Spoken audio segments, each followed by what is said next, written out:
Have you ever found yourself staring at your phone, waiting for a text that never comes, wondering how someone who once adored you could suddenly vanish without a trace?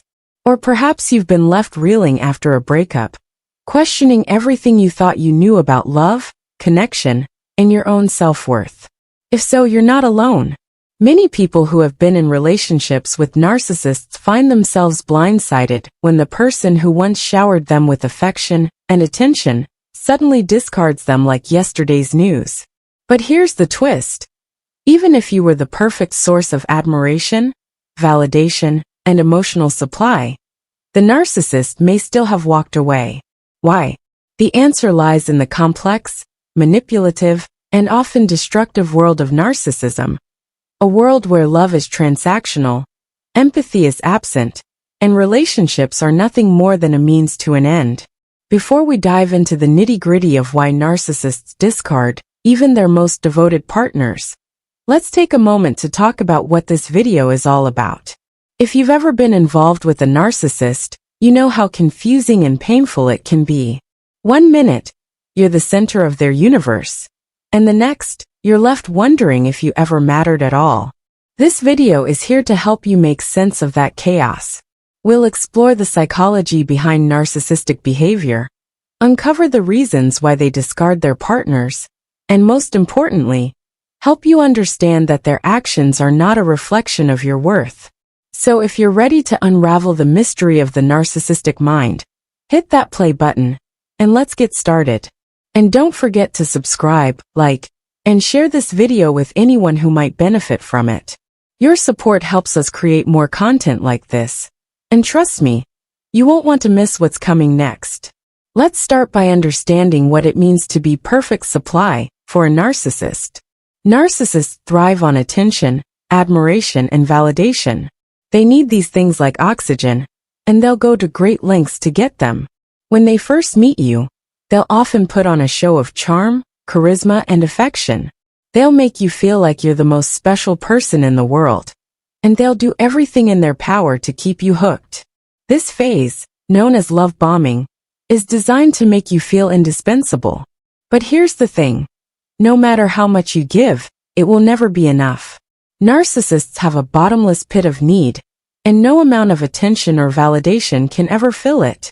So even if you were the perfect supply, constantly praising them, catering to their needs, and putting them on a pedestal, they'll eventually grow bored or dissatisfied.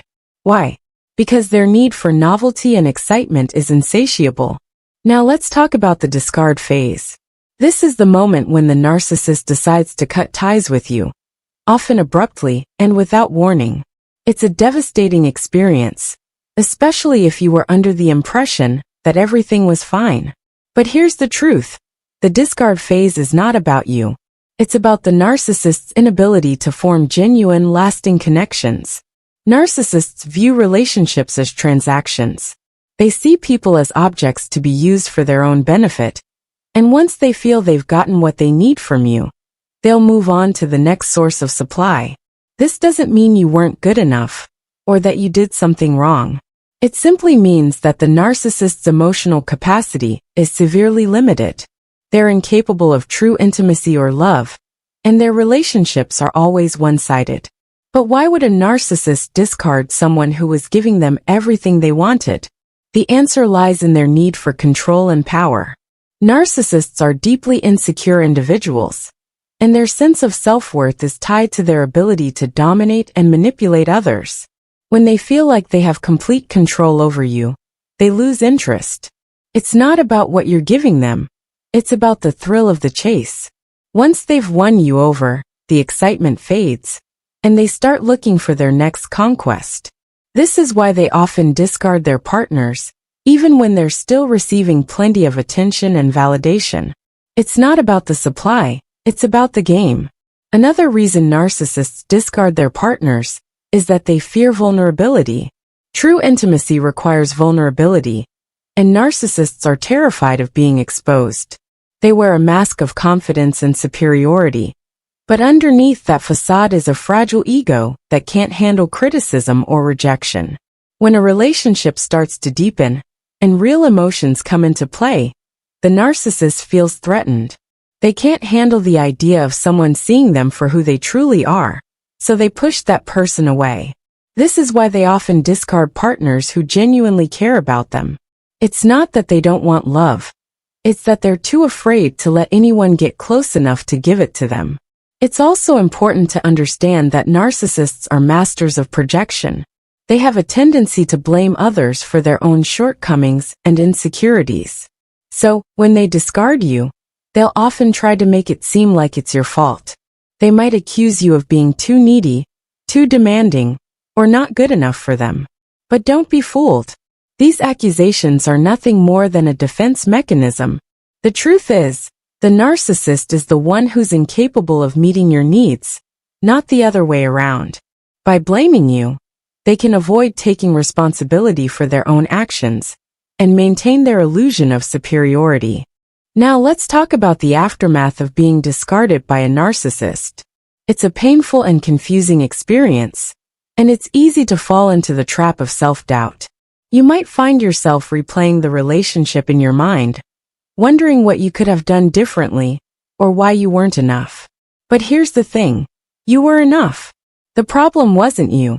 It was the narcissist's inability to appreciate and reciprocate your love. The best thing you can do after being discarded is to focus on healing and rebuilding your self-esteem. Surround yourself with supportive people, seek therapy if needed, and remind yourself that your worth is not determined by someone else's inability to see it. One of the most important things to remember is that narcissists rarely change. They might come back into your life with apologies and promises to do better, but this is usually just a ploy to regain control. Don't fall for it. The cycle of idealization, devaluation, and discard will only repeat itself if you let them back in. The best way to protect yourself is to set firm boundaries and cut off all contact. It's not easy, but it's necessary for your own well-being. Finally, let's talk about the silver lining. While being discarded by a narcissist is incredibly painful, it can also be an opportunity for growth. It forces you to confront your own vulnerabilities and reassess what you want and need in a relationship. It teaches you the importance of self-love and self-respect, and it helps you recognize red flags in future partners. In the end, the narcissist's loss is your gain. You've been given the chance to break free from a toxic cycle and create a healthier, happier life for yourself. So if you've been discarded by a narcissist, take heart. You're not alone, and you're not to blame. The narcissist's actions are a reflection of their own brokenness, not your worth. Use this experience as a stepping stone to something better. Surround yourself with people who truly value and appreciate you, and don't settle for anything less than the love and respect you deserve. Thank you for joining me on this journey into the mind of a narcissist. I hope this video has shed some light on why they do what they do, and has given you the tools to move forward with confidence and clarity. If you found this video helpful, please give it a thumbs up, subscribe to the channel, and share it with anyone who might benefit from it. And remember, you are worthy of love, respect, and happiness, no matter what a narcissist might have led you to believe. Until next time,